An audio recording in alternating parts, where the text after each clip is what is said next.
ternyata begini rupanya hasilnya. Tapi kata pokoknya begitu, sia-sia.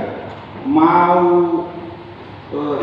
tinggi sekolahmu, mau banyak kerjaan, banyak hartamu, mau apapun yang kamu miliki, semua itu sia-sia. Jadi kenapa harus sia-sia? Ada yang setuju dengan kalimat ini? Tentu kita pengkhotbah ini tidak berhenti di perikop ini. Dalam pikiran global sebenarnya mau disampaikan intinya begini, yang harus dibawa pulang.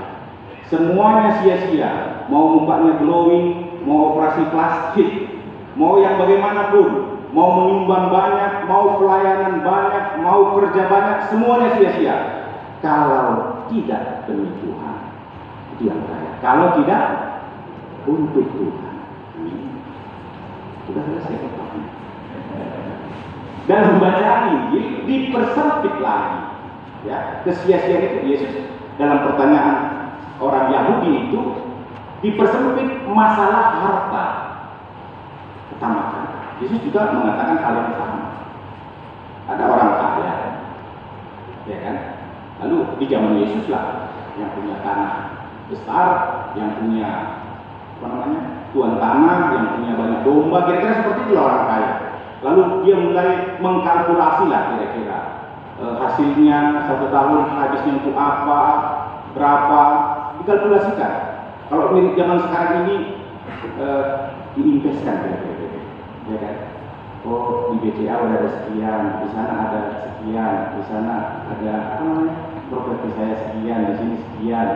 Nanti anak saya sekolahkan biayanya sudah sekian. Kira-kira seperti itulah katanya. Ini saya hanya cari perbandingan ya, jangan marah dengan saya. Itu ditunjuk langsung, ditonjok langsung oleh Yesus. Orang yang demikian ya karena nanti, ya. Tetapi ada perbedaannya nanti akan kita lihat. Orang yang demikian Tuhan akan berkata kepadanya, besok kau mati. Maka tetap sia-sia juga.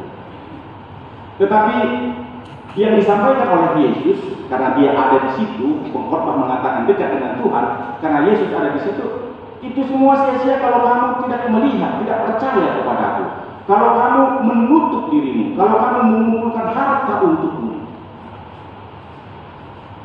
ada di mana? Karena harta yang kamu kumpulkan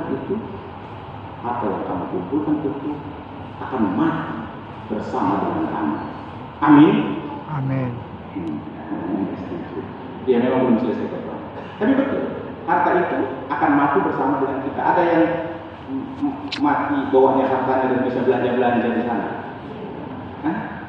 Mana tahu kan? Mati habis, yang nikmati yang masih hidup. Benar kan? Ini perumpamaan ini mau menegur, hati-hati.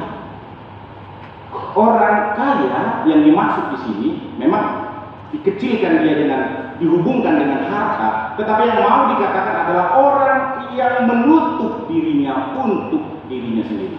Orang yang hidup dan terpusat hanya untuk dirinya. Dia tidak mengenal lagi orang sekitarnya, apalagi mengenal Tuhan. Tidak ada takut. Dia hanya berkalkulasi tentang dirinya. Sebenarnya orang ini hebat, pintar. Tuhan memberikan banyak sesuatu kepadanya, tetapi menjadi sia-sia ketika itu digunakan hanya untuk dirinya. Itu pesannya. Amin. Amin. Sudah selesai juga bacaan ini. Nah, lalu apa yang harus kita lakukan? Itu yang tadi dikatakan dalam bacaan kedua. Yang harus kita lakukan itu adalah carilah perkara-perkara yang di atas. Jangan perkara-perkara yang abstrak ya. Abstrak ya. Surat Rasul Paulus kepada Kolose itu abstrak. Apa yang di atas ya? Nah, kita akan melihat lebih jelas. Apakah di hadapan Tuhan harta itu berbahaya, dosa atau kesalahan? Jelas tidak. Tidak ada dalam kutipan mengatakan orang kaya, harta yang banyak adalah sesuatu yang salah. Bahkan dalam kutipan, banyak kutipan, orang yang hormat kepada orang tuanya akan diberikan banyak berkat. Tuhan memberkati Abraham. Yesus tidak pernah menentang harta.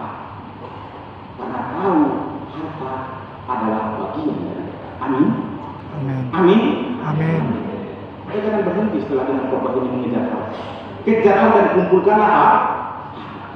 Tetapi yang menjadi masalah ketika harta itu menghalangi dirinya untuk melihat orang di sekitarnya, untuk melihat Tuhannya. Itu yang dikatakan. Harta itu harusnya membawa dia semakin dekat dengan Tuhan, bukan menghalanginya. Ini kadang orang kaya susah masuk surga itu dalam pemikiran banyak orang jadi salah. Jadi banyak digunakan simpang siur ini kira-kira. Kalau dia seperti pengumpul dana, kumpulkanlah harta, hati-hati kalau nggak bagi bahaya. Enggak, bukan di situ. Yang mau disampaikan kira-kira begini. Ada orang yang nggak punya harta pun, tetapi sifatnya, sikapnya menutup dirinya juga tidak kalah kepada Tuhan.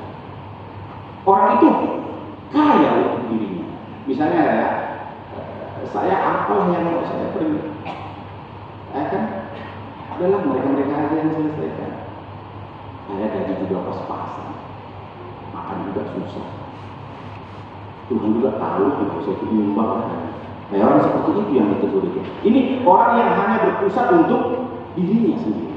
Lihat persembahan janda miskin. Nanti kalian pikir-pikir Romo ini larinya ke sana lah. Enggak. Lihat contoh persembahan janda miskin. Tak punya apa-apa. Dia lebih kaya dari segala. Jadi sebenarnya Tuhan tidak pernah menentang harta. Coba dia begitu dekat dengan Yusuf dari Arimatea. Orang kaya punya kuburan pada zaman yang diberikan kepada Yusuf. Dia dekat kepada Matius. Rasul itu orang kaya. Lewi, Sakeus, dan banyak lagi. Dia tidak jijik, tidak menjauhi, tetapi orang-orang yang menggunakan hartanya untuk dekat dengan Tuhan. Amin. Amin. Jadi konkretnya apa harta itu? Konkretnya ini. Jadi di hadapan Tuhan itu bukan soal banyak sedikitnya deposito kita di bank, banyaknya rumah. Memang bukan itu yang dikatakan. Harta untuk Tuhan itu untuk kita memang.